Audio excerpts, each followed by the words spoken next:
Welcome back to the channel, guys, and today we are starting a brand new series on the channel. It is the Youth Academy Challenge, the hardest football manager challenge you could ever possibly attempt. Put simply, you can't sign any players ever. No loans, no free transfers, nothing, just relying on your youth intakes. Let's do it. So the team we are going to be is Livorno in Italy. They've been on a roller coaster ride over the last 15 to 20 years with 6 relegations and 5 promotions in that time.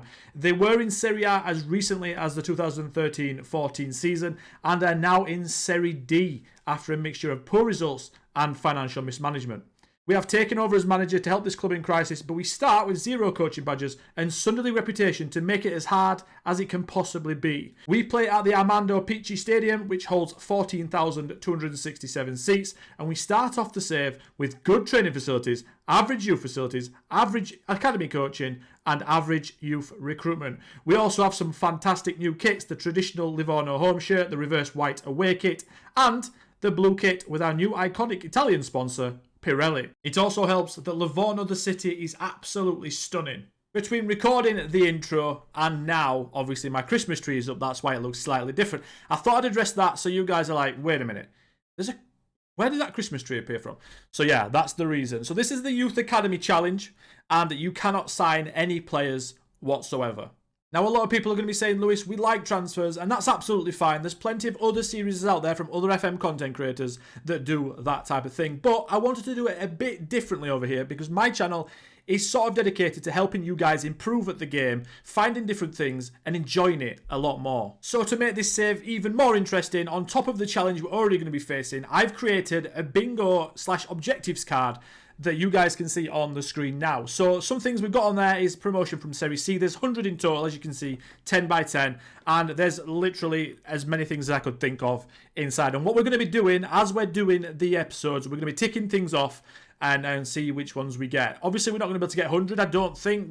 Be surprising if we do. If we do, that would be absolutely amazing. But we'll see how many we can get by the end. We've got things like promotion from Serie C, which is what we're in at the start. Promotion from Serie B, win the Europa Conference League, win the Europa League. Now, we might not get those if we instantly get to the Champions League. We might miss those out, or we might have a bad season maybe and fall back in, because that can happen in the Youth Academy Challenge. It's not as simple as always doing better like a normal save, right? We all sort of progress quite quickly in normal saves, but this one is very temperamental depending on your youth intakes, because that's all you can rely on. So the two main aims of the save are win Serie A and win the Champions League. Now, they don't have to be in the same season, but that is the main objective. That's why Champions League is down at the bottom right, because that is the ultimate goal. I've got things like get onto the Hall of Fame, win Manager of the Year. I've got all my coaching licenses, because we're obviously starting with no licenses. As we get those licenses, we're going to tick them off. As the club reputation goes up, we're going to tick them off. If a youth player gets top scorer in the Conference League, or player gets top scorer in the Europa League, or so many things I've got, concede less than 15 goals in a season, manage 500 games, manage 1,000 games. We might get it finished before that. We might get it finished way after that. We don't know how this is going to go, but I thought it'd be quite cool.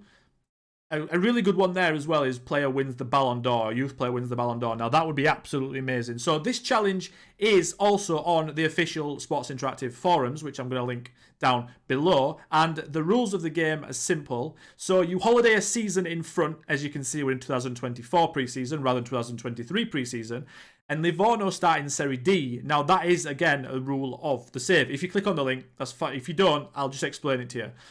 But basically, what you have to do is you have to go forward a year and then take over one of the teams that come from the non-playable division into the lowest playable division of the nation you decide to do. So, for example, in England, you would holiday a season and then take over one of the teams that have just been promoted into the Vanarama North or South. Again, to make it even more challenging on top of the fact that you can't sign any players. Now, I'm still not sure how to structure these videos. I'm not sure whether I want to do one video per season or 2 or 3 videos per season. Maybe we go like 3 videos in a season and a second third, and the last third of the season. I'm not sure whether to do that. You guys let me know down in the comments what you want to see, how you want me to see me do it, what you want to see me include. And obviously, while you're down there as well, click the subscribe button. That would be absolutely amazing. The channel's doing really well at the minute, and I'll thank you guys for the support as well. So these are the players, and we are on the 29th of June, as you can see, and a few of the players are going to be out of contract. Now, another rule of the save is you can use the players that you get to start with, because obviously I won't have enough if I just use youth players at the moment, and I wouldn't be able to win a game. That's literally impossible. Obviously, we have to have some sort of challenge where it is possible to do something. So you can use these guys for as long as you can keep them. Obviously, the Loney guy I have not brought in. The AI did that last season. He's about to expire now at the 30th in one day, so he's gone, which is annoying actually, because he's 3.5 stars, but that's the way of the challenge. So he's going to be gone, but everyone else we can keep for as long as we want them, until they're not good enough, until the youth players take over, which is probably going to be quite quick. In the finances section, we have got 375k, which is not too bad. As we head into the season preview list, we are the 18th best team in the league out of 20, as you'd expect. We are the best team of the newly promoted guys, but we are 3 times worse than Fermanagh in 17th by the looks of things. Now, if we have a look at the players really fast, I'm going to search by current ability to see the best players.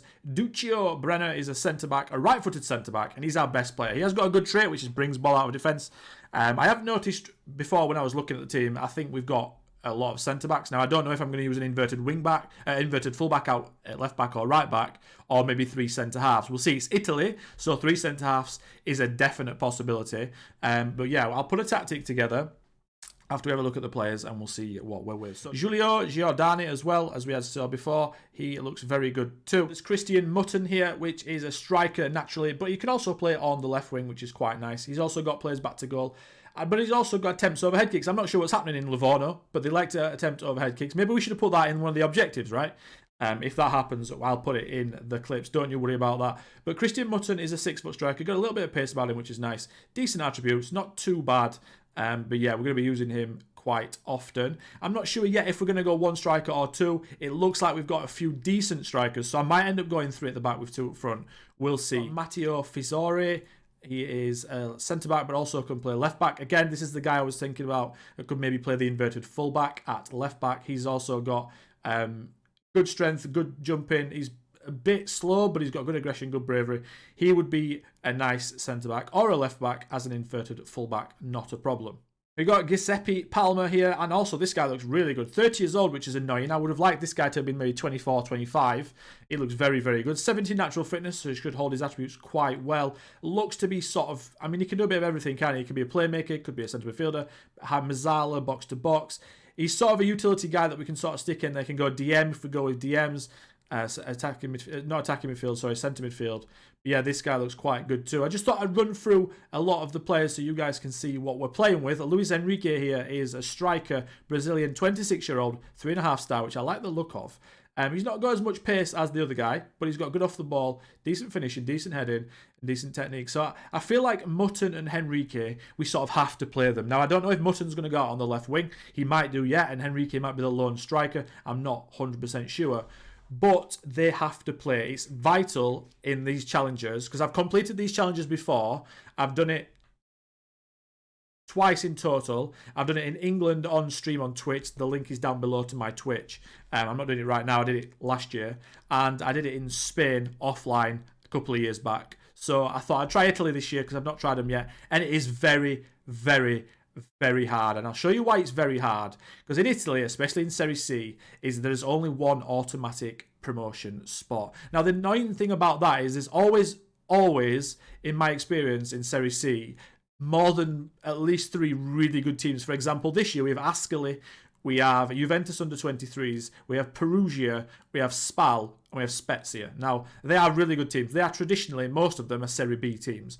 And if you look, if I go into the season preview, especially Spezia, Salvatore Esposito here, I'm not sure how he's in Serie C. He might actually get taken off them. He's wanted by a few good clubs. But, like, we're competing against players not like that because he's the best player in the league. But you see what I'm saying, right? If I keep going down there, Spal, he is way better. As you can see there, he's 5 stars compared to my team. So this is going to be very, very tough. We're going to have to slowly grind our way up. It's not going to be a case of we're going to go up straight away. We might have to spend 6 seasons in Serie C, but once we go up, it's going to be so satisfying. It's going to be fantastic.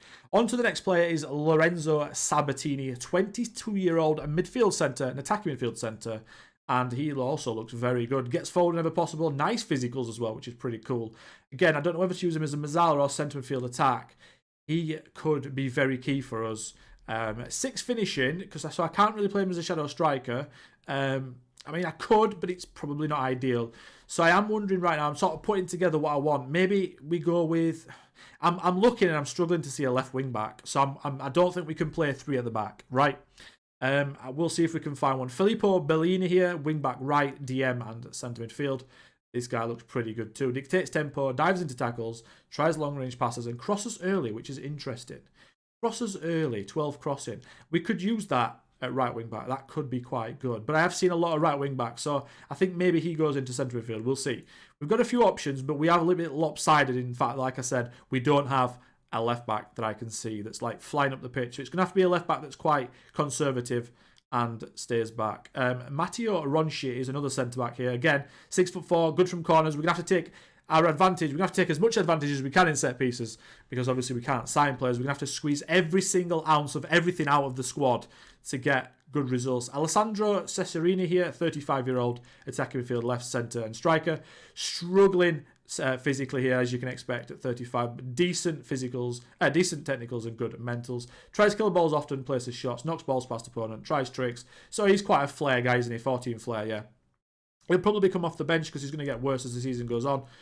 Next up we have Andrea Capone, DM, 36-year-old. So again, he's probably going to come off the bench. Be a nice guy to sort of try and see out the leads. He has got 13 corners though. So maybe if we haven't got a better corner taker, I think I might start him just for the corner taking. I know how that sounds, but I sort of, also he's a captain material, isn't he? So he might start. Andrea Fancelli is another right wing back. He's not amazing technically, but he's decent mentally, physically. There's no really bad players here. Our best goalkeeper is Valieri Bayaghini, and this guy's all right. Again, he's not too bad. He's 20, which is fine. He's got decent potential, so we can just improve him as the seasons go on, and hopefully by the time we hit 2028, when he's 24, we've probably got a decent goalkeeper, unless a worldie comes through like a Donnarumma type, which I doubt, but you never know. So yeah, there's that guy there. Another right wing back here in Kamara, who is quite good physically. So I don't know. We've got a lot of right wing backs, but we've not got any left wing backs. We've got one solitary left back. It looks like down here we've got a 19-year-old left back here, Leonardo Brisciani. Now I could probably get away with him as a wing back, maybe, because he's got a bit of pace. But everywhere else, especially his marking, anticipation, it's a little bit low. So I think for results-wise, I think I'm going to have to go 4 at the back to start with an inverted fullback to try and keep the ball out of the net. Ivan Savchak is another centre-back, a 19-year-old Irish guy in Livorno, which is quite cool. He's not got much potential left, probably going to be backup, but we have got decent backups, it looks like. Matteo Frati, 29-year-old striker, not bad. They're all quite similar. I'm just wanted to show you a few guys because I just wanted you guys to know what players we're dealing with and what level we're at, right? There's no one amazing. The best player looks like Giordani, this guy here. And like I said, he's 30 years old, so we're going to have to replace him quite soon. But I'm going to try and make the team around him and Duccio Brenner. Now, the most important member of staff at my club, apart from me obviously, is my head of youth development, because that is the guy that's going to be responsible for all the worldies that are going to be coming through our academy, hopefully, fingers crossed. Now, we have at the moment Alessandro Doga. Now, he's not got bad attributes for Serie C, but I don't like his balanced personality. Now, if you guys want to see a video on how to get better youth intakes, that one is above you right now, that I go through all the things that you guys need to have a look at and keep your eye on to get a better chance of really good players that come through. So we're going to need to have a look at a different guy. Welcome to our new head of youth development, Tommaso Degli Innocenti. Now, you guys might look at him and might think he's not that good, but we are in Serie C and he's working with youngsters. Is on the low side, but he's got a very good few positive upsides. Now, the first one of that is his spirited personality, which is very, very good. He's only 32, again, so he can improve his coaching and head of youth development attributes. He's already got good player potential and good judging player ability. The main thing, however, is he's only holding a National A license. So that means he still has C, B, A, and Pro license to get. So he's got 4 more licenses to get. If we can bring him on the journey with us, then this year as well, Football Manager have made it so we can see which attributes are improving. So we'll be able to look back and see how much better he's got with the different coaching badges. So this guy's got the best potential, and he's already probably the best we can get. So he's a no-brainer, and he only wants about 300 quid a week, which is really, really good. So Tommaso is going to be in as our main man. Now, the downside, I suppose, to him is his preferred formation isn't the same as ours. He doesn't focus on wide men, but he does, however, focus on attacking midfielders and 2 strikers, which can be retrained out wide. So we can't have everything. We're not going to get everything in a perfect package in Serie C. We're going to have to take a few things rough with a smooth, and I think this guy is the best for us. So this is the formation, the tactic, and the team we have decided that is going to be our starting team. We have Biagini in the nets. We have Fancelli, right wing back. We have centre backs Brenner and Ronchi. We have a very good relationship together by the looks of things with the green little line there. We have Fissori, like I said before, as an inverted fullback. Capone and Palmer in DM. We have Mutton and Bellini sort of pulled back a little bit because we're going to be more defensive. We're not as good, so I don't want to be putting wingers on the pitch. We're going to make them defend a little bit deeper. We're probably going to be trying to get more like 1-1 results and 1-0 and 2-1 rather than any 4-2s and stuff like that. I don't think we can do that. We're going to have to defend quite well. And then we've got Giardini behind Luis Enrique. And those 2 guys are my second and third best players, the front 2. So I'm hoping that they provide the goals. We have got a second tactic that is basically our all-out attack tactic, which is pushing the wingers up. Bit more attacking duties. These tactics are linked very closely to the series we just did, or the Creative Tactics series we just did previously. The link of that is above now. If you want to go and check that out, that'd be fantastic.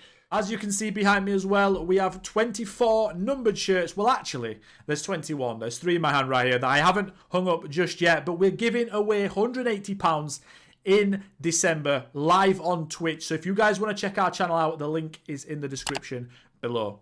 Make sure you guys are hitting the subscribe button on the channel as well, and put your notifications on so you guys never miss an upload. Thank you very much for getting to the end of part 1 of the Youth Academy Challenge. I'm hoping you guys are along for the ride, see where we end up, see how long we're in Serie C for, see how long it takes to get that Champions League and our first Wonder Kid. Thank you for watching. As always, I'll see you next time. Goodbye.